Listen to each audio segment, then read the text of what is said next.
এই গরমকালে হঠাৎ করে প্রচণ্ড জ্বর সহ গলা ব্যথা, সর্দি বা হালকা কফ, মাথা ব্যথা, সারা শরীরে ব্যথা ইত্যাদি সমস্যাগুলো হতে পারে।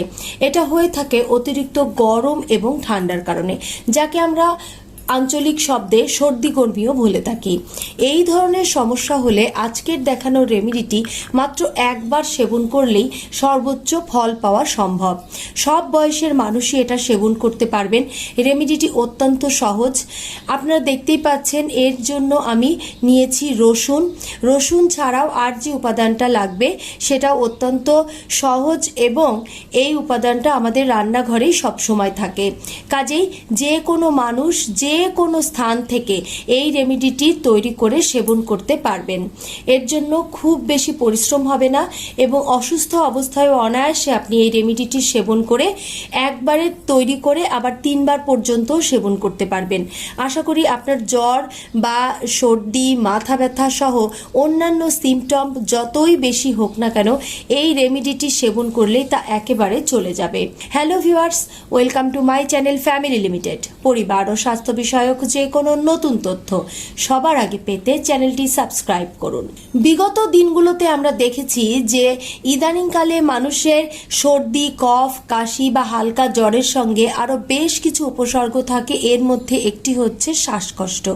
শ্বাসকষ্টের সমস্যাতেও এই রেমেডিটি কাজ করবে।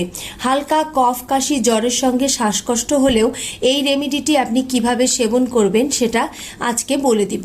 এই রেমেডিটির জন্য দেখুন আমি রসুন নিয়েছি।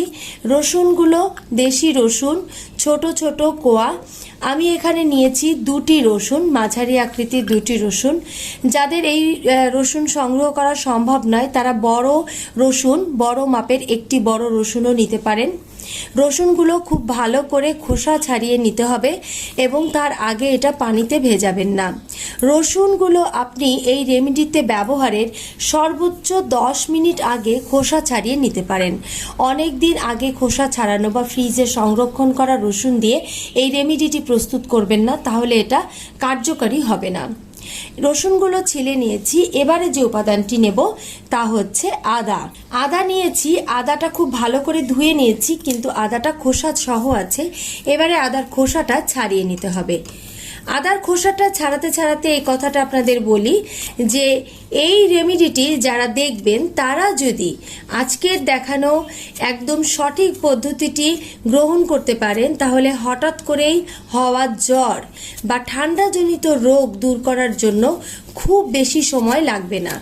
যাদের জ্বর বা ঠান্ডার কারণে বিভিন্ন ধরনের জ্বরনাশক ওষুধ খাচ্ছেন তাদের জ্বরটা কিন্তু একটা সময় পরে আবারও ফিরে আসে। হয়তো আপনি জ্বরনাশক একটি ওষুধ সেবন করলেন এবং ঠিক 4 থেকে 5 ঘন্টা পরে জ্বরটা আবার ফিরে আসে। এই সমস্যা দূর করার জন্য আপনারা কোনো কিছুই করতে পারেন না, বরং টানা 3 থেকে 4 দিন জ্বরটা থেকেই যায় এবং এই জ্বরটা ধীরে ধীরে বাড়ে এবং ঠান্ডা, কফ, কাশির প্রবণতাও বাড়তে থাকে। সঙ্গে শারীরিক দুর্বলতা অত্যন্ত বেশি হয়ে থাকে। মাথা ব্যথা, চোখ ব্যথা বা রাতে ঘুম না হওয়া, অরুচি, ক্ষুধা মন্দা ইত্যাদি সমস্যাগুলো খুবই দেখা যায়। এই রেমেডিটি সেবন করলে যে উপসর্গগুলোর কথা বললাম এর প্রতিটি উপসর্গই কিন্তু একেবারে চলে যাবে। রেমেডিটি অত্যন্ত সহজ তৈরি করা এবং যেহেতু এটা পার্শ্ব প্রতিক্রিয়াহীন তাই যে কোনো মানুষ এটা সেবন করতে পারবেন। আদাটার খোসাটা ছাড়ানো হয়ে গেলে আদাটা আমি একদম টুকরো করে কেটে নেব রসুনের আকৃতিতে। আদাটার সম্পূর্ণ খোসা ছাড়ানো হয়ে গেছে। এই আদাটা আমি ধুয়ে নিয়েছি পরিষ্কার করে। এবারে এটাকে স্লাইস করে কেটে নিচ্ছি এবং একদম রসুনের মতো পাতলা করে ছোট করে কেটে নেব।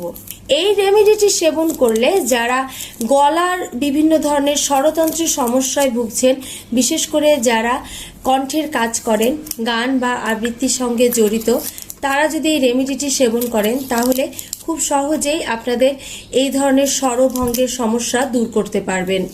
এই রেমেডিটি কিন্তু ডায়াবেটিসে যারা ভুগছেন তাদের জন্যও ভালো। যাদের ব্লাড প্রেশার বা হাই কোলেস্টেরল আছে তারাও অনায়াসে সেবন করতে পারবেন। প্রত্যেকেই সেবন করতে পারবেন, এর কোনো পার্শ্ব প্রতিক্রিয়া নেই। তবে যারা গর্ভবতী আছেন বা সন্তানকে বুকের দুধ খাওয়াচ্ছেন, এরা সেবন করার আগে অবশ্যই নিজেদের শারীরিক পরিস্থিতি বিবেচনা করে তবেই সেবন করবেন। অনেক সময় শিশুকে বুকের দুধ খাওয়ানো অবস্থায় রসুন খেলে শিশুর পেট ব্যথা হয়ে থাকে, কারণ রসুনের তীব্র গন্ধ এটা শিশুর পেটে সহ্য হয় না এবং রসুনের যে উষ্ণতা রয়েছে সেটাও শিশু সহ্য করতে পারে না। এই কারণেই পেট ব্যথা হয়ে থাকে শিশুর এবং অনেক সময় পেট খারাপ বা আমাশয় প্রবণতা দেখা যায়। আদার সঙ্গে সঙ্গে রসুনগুলো চাইলে একটু ছোট করে নিতে পারেন, তবে এগুলো একদমই ছোট দেশি রসুন, তবু আমি একটু চপ করে নিচ্ছি, ছোট ছোট করে একটু কেটে নিচ্ছি। এইভাবে রসুনগুলোকে একটু কেটে নিতে পারেন বা কেউ চাইলে রসুন একটু থেতো করেও নিতে পারেন। এরকম ছোট করে কেটে নেওয়া যায়। এরকম করে নিলে রসুনের ভেতরে যে সমস্ত উপাদান রয়েছে, যত রকম পোষকতন্তু রয়েছে, সব কিছু একেবারে বের হয়ে আসবে। তাহলে আপনার কাজটাও খুব ভালো হবে। এইভাবে ছোট ছোট টুকরো করে কেটে নিচ্ছি। এখানে কিন্তু রসুন এবং আদা সম পরিমাণে নিতে হবে। আপনারা চাইলে ওয়েট করেও নিতে পারেন। আমি এটা আন্দাজ মতো সম পরিমাণে নিয়েছি। আদা রসুন সম পরিমাণে নিতে হবে এবং এই পরিমাণের সঙ্গে আমি মিশিয়ে দিচ্ছি 2 গ্লাস পানি।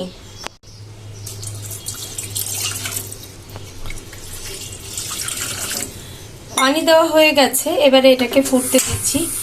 লো ফ্লেমে এটা আমি জাল করব, খুব বেশি তাপ বাড়িয়ে দেওয়া যাবে না, তাহলে পানিটা শুকিয়ে যাবে, কিন্তু এর ভেতরের যে সমস্ত নির্যাস রয়েছে এটা খুব তাড়াতাড়ি বের হবে না। যারা শ্বাসকষ্টের সমস্যায় ভুগছেন তাদের জন্য এই রেমেডিটি খুবই ভালো হবে। এমনও হতে পারে যে আপনার জ্বর নেই কিন্তু শ্বাসকষ্ট আছে, বা এটা আপনার জন্মগত শ্বাসকষ্টও হতে পারে। যদি কখনো শ্বাসকষ্টের প্রবণতা বেড়ে যায় তাহলে আপনি এই রেমেডিটি সেবন করে উপকার পাবেন এবং এই রেমেডিটি তখন আপনি নির্দিষ্ট একটি পরিমাণে, অর্থাৎ আপনার বয়স অনুযায়ী, যদি আপনি প্রাপ্তবয়স্ক হয়ে থাকেন সেক্ষেত্রে আপনি 3 চামচ করে সকাল, দুপুর এবং বিকাল খাবারের পরে সেবন করলে খুব ভালো উপকার পাবেন। ডায়াবেটিস না থাকলে আপনি 1 চামচ করে মধু মিশিয়ে খেলে আরও ভালো ফল পাবেন। ফুটতে শুরু করেছে পানিটি এবং এখন ঢেকে দিচ্ছি। ঢেকে দিলে আরও ভালোভাবে ফুটে রসুন এবং আদাটা একদম নরম হয়ে সেদ্ধ হয়ে যাবে। 10 মিনিট পরে আমি ঢাকনাটা তুলছি। এই অবস্থায় এখন পানি অনেকটাই শুকিয়ে এসেছে এবং এই রসুন এবং আদাটাও নরম হয়ে গিয়েছে। আপনারা চাইলে এরকম একটি হ্যান্ড বিটারের সাহায্যে একটু নরম করে এটাকে নিতে পারেন, যাতে এর সমস্ত নির্যাস এখান থেকে বের হয়ে আসে। এবং খেয়াল রাখবেন ততক্ষণ পর্যন্ত এটা সেদ্ধ করতে হবে যতক্ষণ এটা সম্পূর্ণ নরম হয়ে যায়। রসুনটা এখন হাতে নিয়ে দেখাবো যে কীরকম নরম হয়ে গিয়েছে। রসুন এবং আদা তুলে দেখাচ্ছি, একদম একদম তুলতুলে নরম হয়ে গেছে। চাপ দিলেই একদম ভেঙে যাচ্ছে। গরম এটা প্রচণ্ড, এটা হাত দেওয়া যাচ্ছে না, কিন্তু এটা একদম নরম হয়ে গেছে। এইভাবে এটাকে তৈরি করে নিতে হবে। বুঝতেই পারছেন দেখে যেটা একদম নরম হয়ে এসেছে, একদম নরম। আদাটাও ঠিক সেই রকম। এইভাবে এটা তৈরি করে এটা ছেঁকে এখন আপনাকে খেতে হবে। যতটা পরিমাণ তৈরি হয়েছে এতটা একজন মানুষ একদিনে খেতে পারবেন। এই রকম ভাবে এটা তৈরি করে আপনি চাইলে এটাকে একেবারে চামচ দিয়ে পেস্ট করে তারপরে এটা ছেঁকে নিতে পারেন, তাহলে এর সমস্ত নির্যাস আপনি পেয়ে যাবেন। এবং তারপর এটা ছেঁকে 3 চা চামচ করে একবার সেবন করতে হবে। যদি ছোট বয়সের বাচ্চা হয়, যদি 5 বছরের হয়ে থাকে, তাহলে তাকে 1 চা চামচ করে 2 বার অথবা শারীরিক তীব্রতা বুঝে তাকে 3 বার পর্যন্ত দেওয়া যেতে পারে। এইভাবে সেবন করলে খুব ভালো উপকার পাবেন। ঠান্ডা, কফ, কাশি, শ্বাসকষ্ট, শরীর ব্যথা ইত্যাদি সমস্যা থাকবে না। তবে যদি কারো রসুনে অ্যালার্জি থাকে সেক্ষেত্রে সতর্ক হবেন যেন অ্যালার্জি বেড়ে না যায়। ভিডিওটি ভালো লাগলে অবশ্যই গ্রহণ করুন। সুস্থ থাকুন, সুন্দর থাকুন।